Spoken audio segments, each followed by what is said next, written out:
What's up, guys? It's Alex Bachman, wide receiver for the New York Giants. Make sure to tune in for my live interview with Stephen Cuoco on Power 98.5. Hey, what's up? My name's Grant Kanoki. I'm a singer, songwriter, producer, and artist, and you're listening to Power 98.5. We don't play the social game. We are social. Power 98.5. You're listening to Power 98.5, powered by United Angels Dream, your number one resource for public relations, entertainment, and multimedia. Contact them today at unitedangelsdream.com. Hi, this is Dan Aykroyd. He's progressive. He's beautiful. He's thoughtful. He's intelligent. He's powerful. He's positive. He is Stephen Cuoco on Power 98.5 Satellite Radio. Empowering listeners from the US to the UK. Live on air with Stephen Cuoco.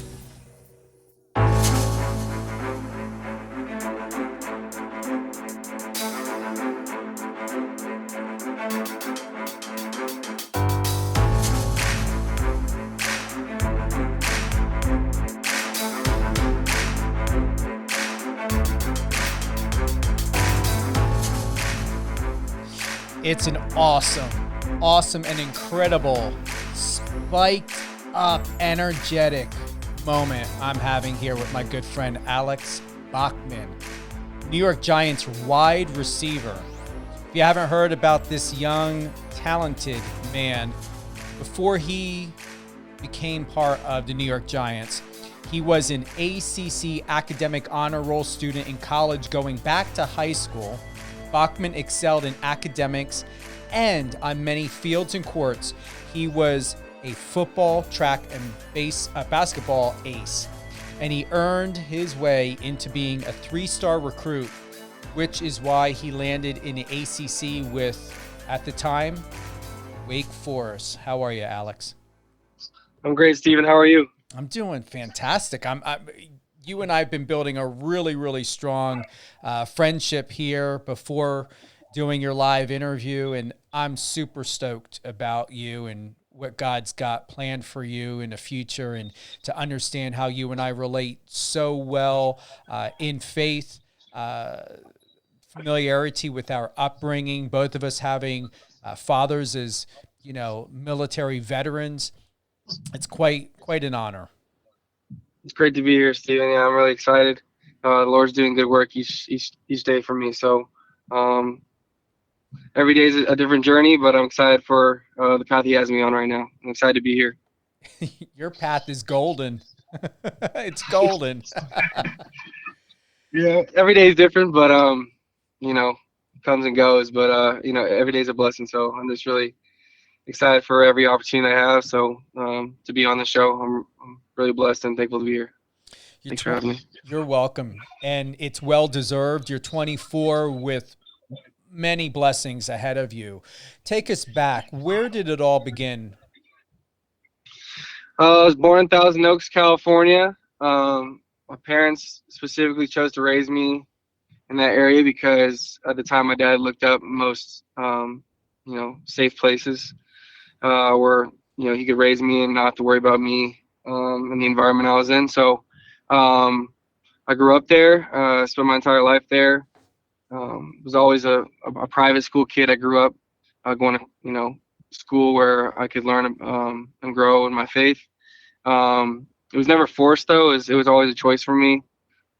But that's where I kind of learned, how to play sports, and that's where I really developed. It was kind of a little bit of a bubble. I didn't realize how privileged I was to grow up there until I kind of got out, went across the country for college. But that's where everything came to be. That's where my journey started. Since we can both relate with having dads in the military, can you share with me a bit of what it was like to grow up, and did it refine you in a way of why you are the man you are today? Yeah, absolutely. I think, in the military, it's all about respect and discipline, hard work.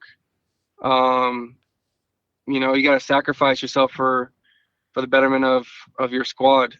So for me, my dad wanted to make sure that he raised children with high character, and so that wasn't everything I did. I learned from a young age that whatever I was going to do, I was going to work at it with all my heart, as if working for the Lord.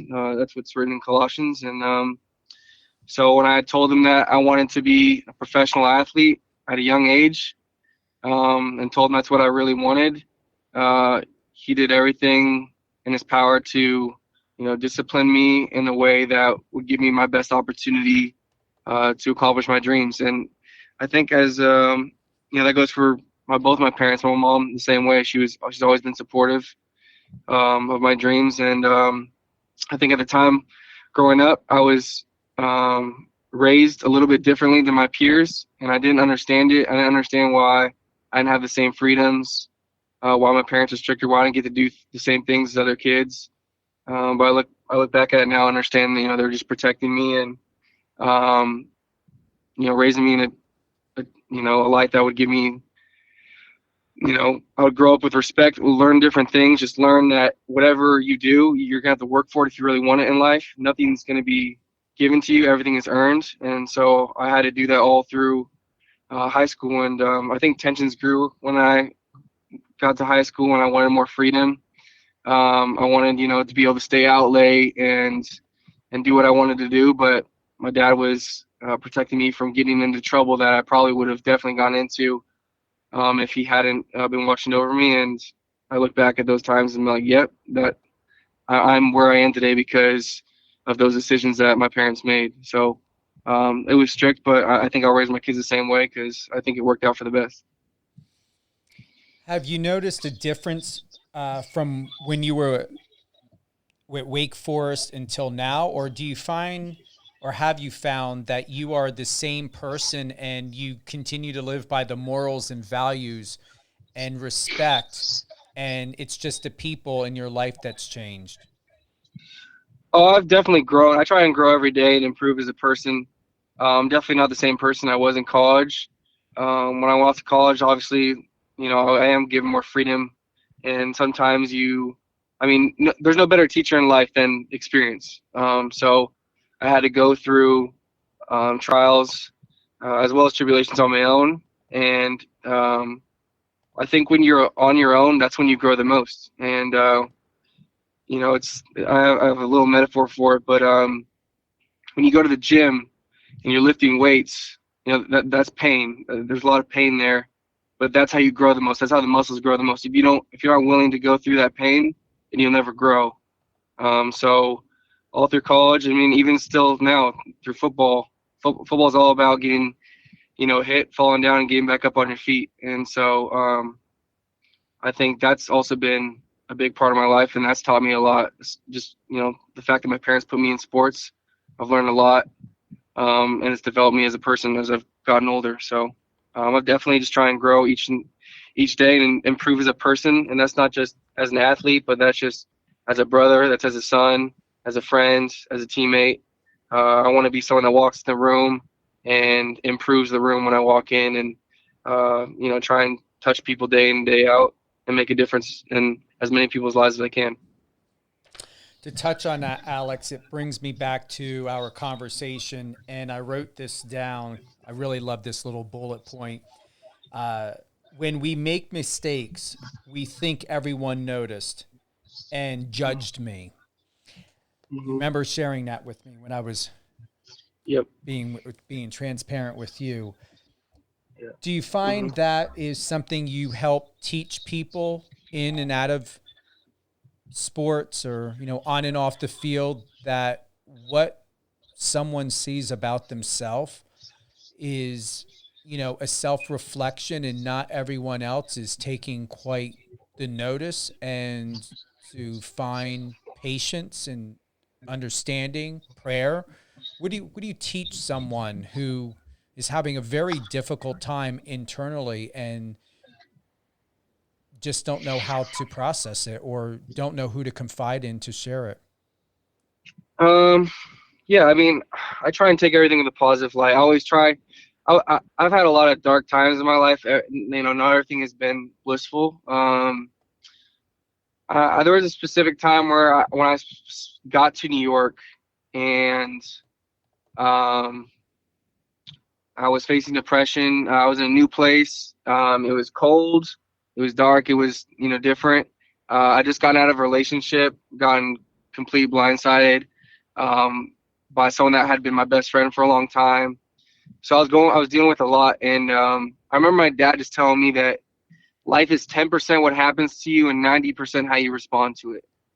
And so you can either wake up in life and choose to look at the things that are going your way, or you can focus on the things that aren't going your way. And that kind of just changed my perspective ever since. Like my little sister, she lives a simple life, and she's got to be the most joyful person I've ever been around. So from then on, my verse for 2020 was, just talking about how for the joy of the Lord is my strength. And so I try and find joy in everything. But when someone's going through a dark time, I try and, tell them that it's only for a short period of time. And your adversities are ultimately, like I mentioned earlier, those are the things that are going to grow you and develop you and your character and make you who you are as a person.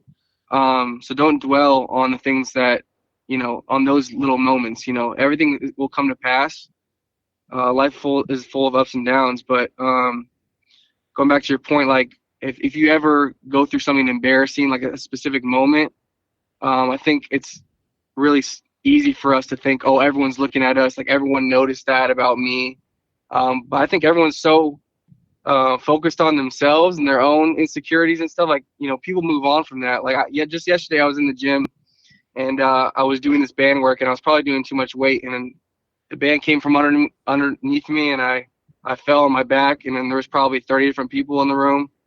But I can probably see right now that there's probably not a single person that was in the room that's walking around right now thinking about that and about, oh, remember what happened to Alex? Like, no one's thinking about that. They've all got their different problems that they're dealing with throughout the day.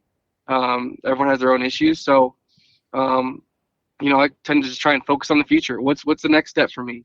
I don't try and dwell on the past. Try and learn from everything and grow in everything. So, yeah. It goes back to a post, and I screenshot this on March 4th about self-esteem. Point of emphasis, our value to God, for he chose us in him before the creation of the world to be holy and blameless in his sight. Ephesians 1:4. And at the bottom you wrote, you wrote this saying, don't let the world tell you your worth. Absolutely. I had to screenshot that because it was powerful. Mm-hmm. Absolutely. I think a lot of us let the world dictate what is our worth. Like even in my profession, football, people worship football. So and I'm good at it. So does that mean that now my worth is higher than someone that plays a sport professionally that society hasn't labeled as, are valued as high? Like at the end of the day, the Lord looks at all of us the same. He loves each and every one of us, no matter how big, how small, the color of our skin, our gender. Like, he looks at all of us the same. We're his creation. We're beautifully and wonderfully made. And it kind of hurts my heart a little bit when I see society put labels on certain things that, are value, like what you wear. Oh, those shoes cost that much. That must mean that, you're worth this much. And I think it's really shallow to look at from that perspective. I look at, every person is the same, no matter what society labels you as successful or unsuccessful. Try and treat everyone I come across with respect and love. And, I hope that, like I mentioned earlier, that people can see that and learn that from me and do it as well. Like, I just try and be positive and uplifting and have a positive effect on each person I come around. And you already are. You do with me. You have a positive impact. I appreciate that. I'm not always perfect at it. There's definitely times where I have my moments. My parents will be the first to tell you that, they've seen sides of me that aren't always positive and uplifting. But that's definitely something I've tried to grow and improve on each and every day. And, just try and be contagious, have a contagious attitude, because everything starts with attitude in my eyes. If you don't have a good attitude, I'm reading this book right now by Craig Groeschel. He's a a pastor. It's called Winning the War in Your Mind, and just how your thoughts become your actions. And if you continually think about your fears and the things that aren't going to go well, and oh, I don't know if this is going to work out for me, or I don't know if I'm going to have a happy marriage, or I don't know if I'm ever going to get that promotion or whatever. We kind of speak things into existence. And so I appreciate you, Stephen. Just the way you talk to me and about how things are going to go well for me, and that you can see it, because that positive and uplifting attitude is what I think ultimately gets people, the most successful people, to where they are. It's true. It's easier when someone else can see it, isn't it? Oh yeah, absolutely. Because there's times where I'm so thankful for being around my speed coach that I'm around right now. I met him 2 years ago, but there's just people that have come into my life and seen things in me that I couldn't see in myself. And you need people like that. I think you need those uplifting, encouraging people, because sometimes the world can get heavy, and if we don't surround ourselves with those type of people who support us and believe in us, life can be tough. So I'm grateful for all those people, and grateful for people like you too, Stephen. And I appreciate you, and I'm grateful, and I'm truly honored and looking forward to attending your games and to be there. I'm going to bring my camera. I'm going to get a lot of great photos for you. I appreciate that. I love always getting some new content, You'll like my content too, because it's edited as well. There we go. That's the best. just film the good stuff. Just film the good stuff. I'll let you be the judge of that, because sometimes what I believe looks and feels good, say for yourself or talent, you guys see it differently, because it goes back to that inner critic. Yeah. It's I think that we're so conditioned, depending on our upbringing, no matter how positive or maybe not so positive is the idea of perfection, or not wanting to be judged, or acceptance, trying to fit in. And it can do a woozy on those thoughts, on the brain, on the heart. Oh, absolutely, especially in this day and age. You have social media. There's constant comparison. Comparison can be the root of all evil, in my eyes. Consistently look at other people and what they have, not realizing what we put on social media is like pretty much only the best part of our lives. But you tend to compare. I'm on the field every day, because I understand in my line of work, I'm getting compared. That's how you keep your job, is making sure that you're on your P's and Q's, and you're a step ahead of the person next to you. So it can also be a problem too. There's games where I've had a near perfect game, but I'm so focused on what didn't go my way. And I think what I mentioned about my dad earlier is focusing on the things that are going your way.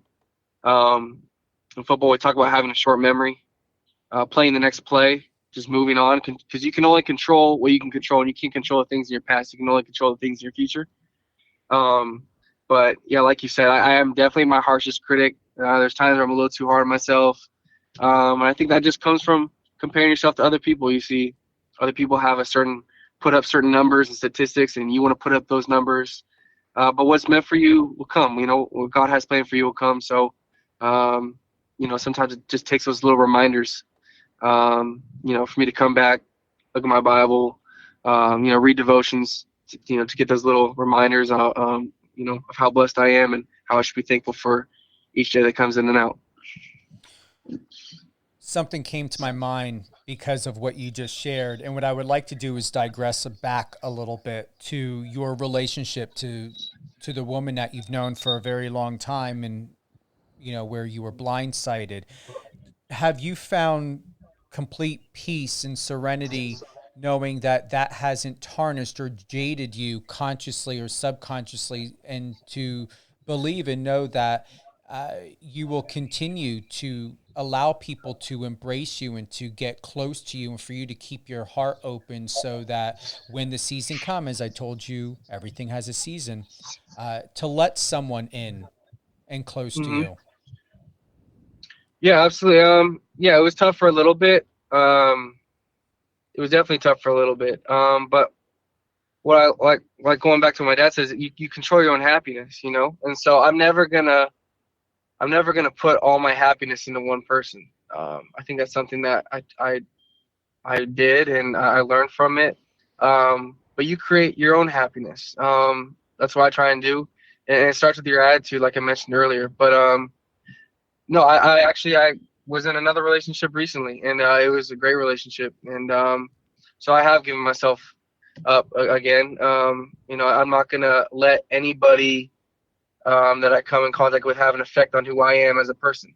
Um, you know, I think, you know, we tend to blame other people for the way we act, and at the end of the day, there is no excuse for your attitude and, you know, how you go about your business on a daily basis. For me, there's some people who want to make those excuses, but like I said, I think you control what you can control, and so you can only control how you go about each day.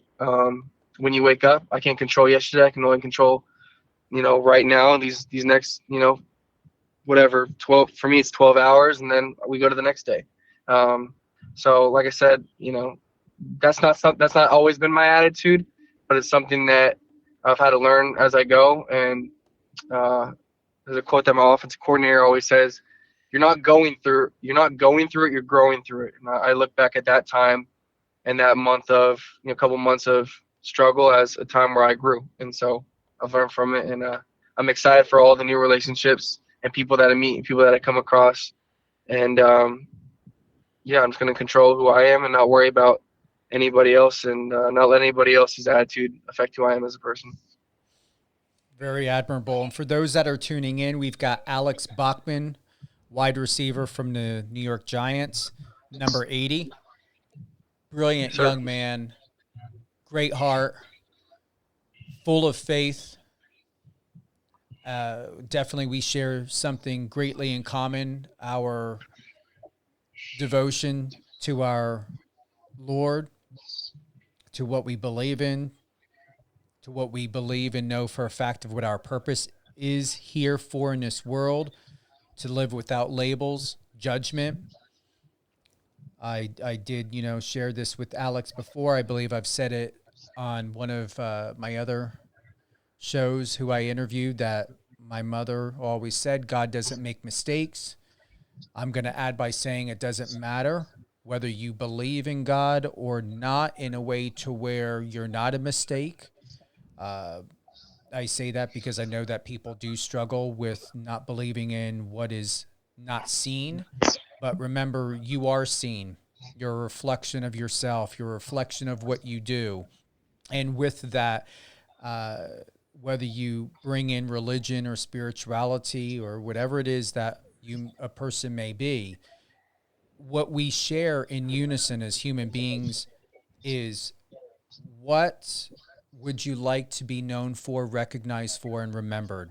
And in a very common way, most people would want to be remembered and recognized, and to have lived a life, a fruitful life of doing something great by being able to help themselves, to be able to help someone else through selflessness, through love, through care, through just being a great person.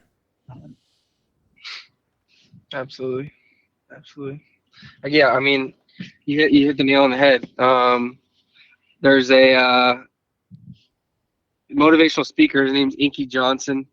Played football at the University of Tennessee. Yeah, he was projected to go in the first round, you know, make millions of dollars. He came from a super low income family. I can't remember how many kids, but I think it was like 14 people in a 2-bedroom home, sleep in a bed. You know, six kids at the front of the bed, six kids at the heel. But I just try and approach things with his attitude. And if you were to check out today, how would you want people to remember you? It's bigger than me at the end of the day. Like when I go into the, you know, New York Giants football office, it's not really about me. It's really about the people that, you know, sacrificed their time and energy, who invested in me. And I'm hoping other people, you know, begin to understand that. more people that we go each day understanding that it's not really about us. It's, it's about our Creator. It's about the people around us that God has blessed us with, and spent their time and energy and sacrificed a lot. I know my parents have sacrificed so much time and energy into me, and so for me not to, go out each day and try and be the best person I can be, I'm kind of selling not just myself short, but I'm selling them short as well. So just having the attitude that every decision you make is not only about you. There's a bigger representation than just you as a person. It represents all the people you're around on a daily basis, your family, and also your Creator. So, yeah, for sure. I like to make little mini promo clips, and when I look at the clock while you're sharing, I put down the time, and I'm going to be making 2 promo clips. I've been starting to do that, and I just put 3 stars by this one. I put it at, I think it's at the 24-minute or so, but that's a definite, because you've shared a lot of golden gems, and as you were sharing, I'm like, okay, is this the one, Lord? And I do. I talk to him real direct, inwardly and outwardly. Sometimes what I love, and to share this with you, is most people don't know this, but I'm going to share a golden gem. I love the fact that Bluetooth is so popular, because can you imagine back in the days when I was growing up and you were in a car by yourself talking, people would have thought you were schizophrenic or crazy.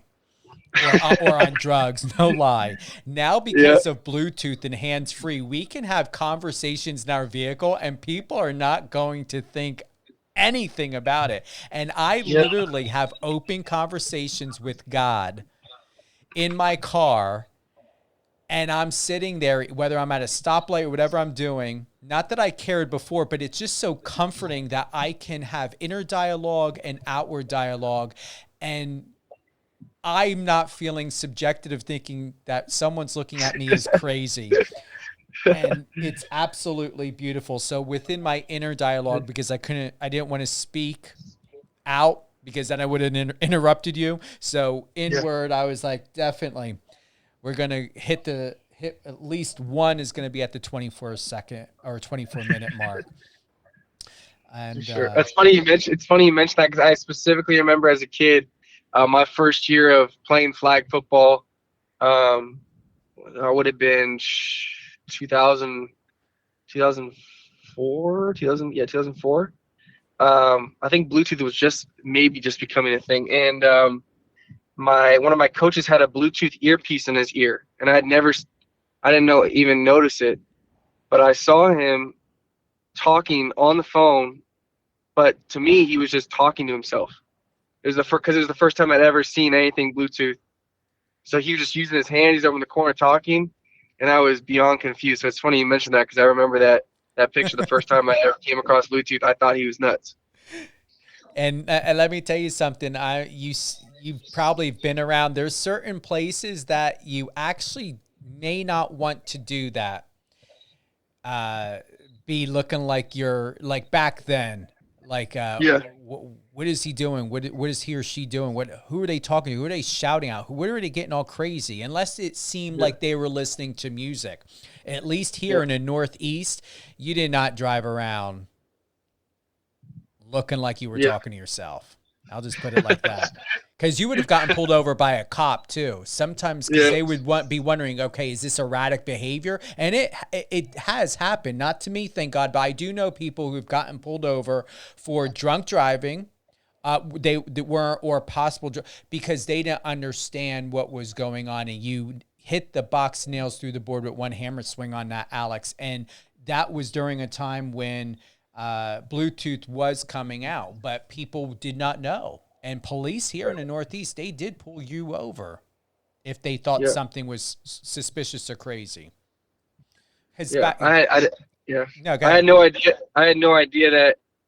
I understood once I saw my dad maybe like 2 weeks later get his own little Bluetooth thing, and that little earpiece, and I was like, oh, that's a phone. I was like, that moment of clarity came through. But yeah, you're right. I'm sure it's just those things that, you know, each year there's something new that develops, and we have to get used to it as a new norm. There was something on TikTok, and there was a guy talking about the wireless earbuds. We all know the name of it, the most popular ones. And he was sharing about how not to use them, and, you know, not only about the radiation, about how it goes through your body, but also he made a point, and it was, you reminded me of this in this topic, that he believes, and it actually felt truthful. Honestly, I'm not going to lie. I felt that there in my heart that there was validity to this. You know, it's all about perception. And he had said that he believes that the way people are getting so conditioned with things that are wireless and Bluetooth and glasses and stuff is that he believes that the powers that be, society, tech companies, are getting people conditioned for chip implants and to get things implanted or attached to their bodies. You know how there's this whole thing to where people are assuming the coronavirus and vaccines have these microchips in them. But when he said it, I'm like, that's actually from a psychological viewpoint, if that were to be true. And this was something from a flip side. So we know that technologies to help, and it's realistic, to make people's lives easier and to be able to be in touch. Like you know, we're not together in the studio, but we're able to do this interview. But I'm thinking you've got your benevolent, your good energy, your good reasoning, and then you got your malevolent, the evil. And where there's good, evil's going to figure out, okay, what can we do to put a twist on this? And it just made sense. And honestly, I do not disbelieve that the malevolent part, the area of control, dictatorship, anything in that area or arena, that we are getting conditioned in a way to where to be so accustomed to things that are wired, to wireless, to you know, glasses, now contact lenses. Okay, now we can wear contact lenses, and you know, this was in the news, and you know, we can control our devices and things like that. So it's not sci-fi; it's actually realistic. And I believe after our time, when we go to leave this world and go be with the Lord, Alex, I really believe that there will be a life way after ours. If not, maybe by the end of ours, who knows? And people will be like a RoboCop or Total Recall, if you ever heard or known that old 1980s Schwarzenegger movie. I have. And people will start becoming cyborg. I truly, truly believe that is our future. Yeah, the world, all these, you know, futuristic movies. What's that one movie with the little robot? I'm blanking. He's like the only thing left on the world, and then he goes up. Oh, I'm blanking on it. Is it brand new? He goes up, and it was a Disney movie. It was like 10 years ago, and he goes up there, and every person's like in a wheelchair, and they're all eating food. And, like, you have these little you know, mechanical wheelchairs that wheel them around everywhere. No one's moving. Oh, I'm gonna get upset with this. Let me help you out. I'm pulling up Google. Yep. So it's a robot and it's a Disney movie. Yeah. Okay, Disney movie. Let me help you out here. I did say my prayer. It's gonna Wall-E. It's Wall-E. There you go. Yeah.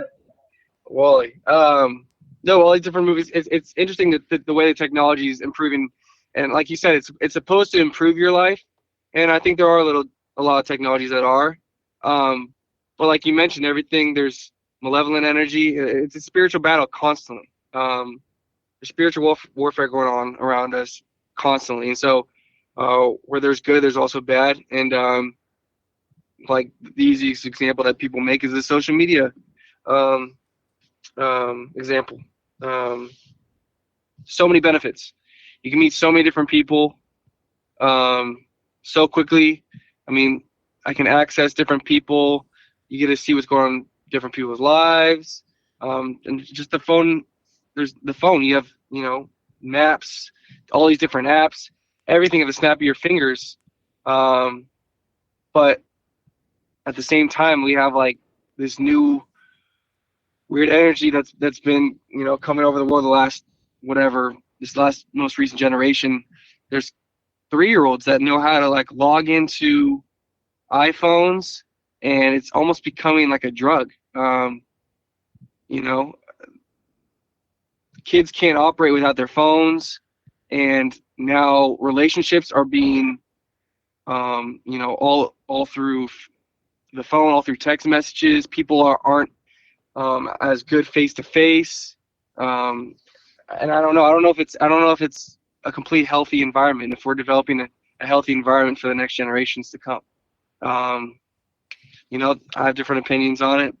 I go back and forth with it, but it can be a little scary to see where our society is headed. But like I said, I try and, like I said earlier, just focus on what I can control. I can't really control the movement and where society is headed. But I do hope that, like you mentioned, when my life does come to an end and I get to see the pearly gates, that, God will look at me and, say, well done, good and faithful servant. So it should be interesting to see where the world goes. I think also true, too, is that technology these next 10 years is probably going to develop. The advancements that we have is going to advance over these next 10 years as much as it did over like the last 40. If you notice, it's like the last 200 years, how much technology has developed. It's, way beyond what happened the previous, 2,000 years. So the advancement of technology as well as also speeding up. So should be interesting to see. I'm hoping it comes with, a great environment for the generation, that's coming up, and for my kids to grow up in. Truly, I believe it will be. I mean, there has to be balance. There always has to be balance. Even when it seems like there's imbalance, it does. It's part of nature. It's part of life. Homeostasis has to exist. If not, something's going to get wiped out. So, human beings better play their cards right, and especially those that want more power and more money and more control and everything else, because one thing humans will never, remember me telling you, there's something about that word, I do not use it loosely. Never human beings will be able to control life, because we are on a rock hovering in outer space and at the mercy of everything outside of this planet and on this planet, such as wind and water and fire and anything else. Even animals are more powerful than humans. And the biggest thing of it is that this world will never be owned by a human. No, yeah, you can't. Creation will never outdo the creator. It's all up to whatever the creator has in store and what his plan is. And it's written in the word already. At some point, we won't be here anymore. There's a clock that's ticking constantly, and so you only have so much time, and the world here only has so much time. This isn't a forever thing. God made sure to let us know that in his good book. So I try and take every day, and live it like it's my last, because you never know. Life comes and goes. Things can happen quickly. Just try and make the most of each and every day that you're given, because like I said, there's things that we take for granted. The fact that I can run, I'm healthy, I play a sport that I love, I'm surrounded by a family that loves me and friends that support me. Just take full advantage of each one of those days and try and get around those people and make the most of the time I'm given here on Earth. Perfectly said, my friend. So I'm gonna, because I know you've got Bluetooth going on right now, hence Bluetooth from our topic. Yeah, before, I like how I can use my hands too. I like how I can use my hands and and whatnot. So well, I'm telling you that because now I'm going to start with the outro music. Sir. And so just in case if you're like, whoa, what is that? We have Alex Bachman, wide receiver number 80 from the New York Giants, with me today, live on air with Stephen Cuoco on Power 98.5. Friend, brother in Christ. We are definitely a mold in familiarity, and I love that. And I want to give a nice big shout out here to your mom and dad, David and Leslie Bachman. Yes, sir. Great people. Yeah, I'm grateful for them. I'm seeing them tonight, so I'm excited. It's been a little bit, so get to spend the weekend with them. Very grateful. Any closing thoughts? Share as much as you like. Closing thoughts, a word from Scripture. What would you like to share? Yeah, I mean, the verse that changed my life was just trust the Lord with all your heart, and lean not on your own understanding, and always acknowledge Him, and He'll make your path straight. So there's things that are gonna come today, tomorrow that you don't understand, but don't worry about it, because God has control. His plan's greater, so He's either gonna answer your prayers with a no, or with a yes, not right now, or He has something better. So that's what I'll leave you with, and happy Friday. Hope everyone has a great weekend. And where should everyone go to find you? Obviously, I don't believe you have a website, but would you like anyone that would like to contact you, future media requests? Is it Instagram? Where would you like your fans and people to come and support you? Yeah, I think I probably use Instagram the most. It's Alex, ALEX _ Bachman, BACHMAN. And then I do have Twitter. That's just Alex Bachman. And then those are the two applications that I use the most. Yeah, if you want to reach me, just hit me up on there, and I'll do my best to get back to you for sure. Who would you like to give a shout out to? Shoot. Take your time. Take your time.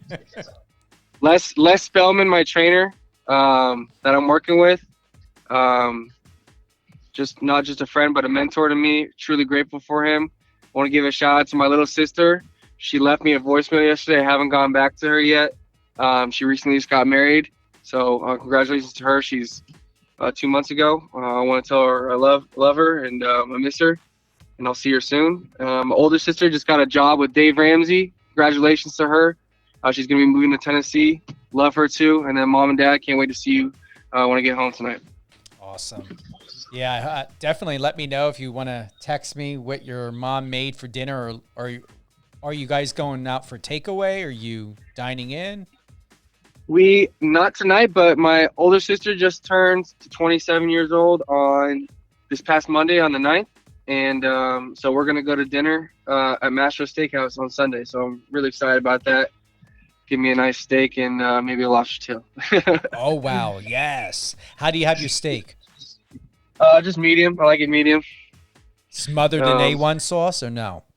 It's funny you say that. I always get a little nervous because these steakhouses take serious offense when you ask for A1 sauce. But I always get A1 sauce no matter where I'm at. Me too. Just always like the extra flavor. Me too. Even with French fries. Have you had that with French fries? No, I'm big with ketchup and aioli and honey mustard with my French fries. Okay. Honey mustard. Always keep mixed up. But as I continue to improve in the kitchen and learn different cooking styles and whatnot, I'm always experimenting and trying different flavors. So I'll have to try that one out. That's awesome. Alex, hold the line. You and I will definitely close out. Just got a couple questions for you. Just like to know how your experience was. This is Alex's first official radio interview, and I'm so honored. Oh, thank you. No, I'm honored to be here. Thanks for just giving me the opportunity. It's not one you get every single day, so I'm very thankful for it. You're very welcome. And thanks for all the photos. We've got them rotating on YouTube and Facebook Live. They're really awesome. Love the college one, too. Yeah, I have a lot of good colleges up and down, but I definitely look back at it as a great experience. I'm thankful for my time at Wake Forest, so shout out and go Deeks. Thank you, Alex. Thank you to everyone for joining Alex Bachman, number 80, wide receiver on the New York Giants. Go to his Instagram. There's a lot of information out there. Check him out. You'll be very impressed. I believe there's also some good videos to watch. And Alex, super honored. Super honored to have you with us today. Thanks, Steven. I really appreciate it. I can't wait to do it again sometime soon. Oh, we sure will. Thank you, everyone, and have a great weekend. Have a great weekend, guys.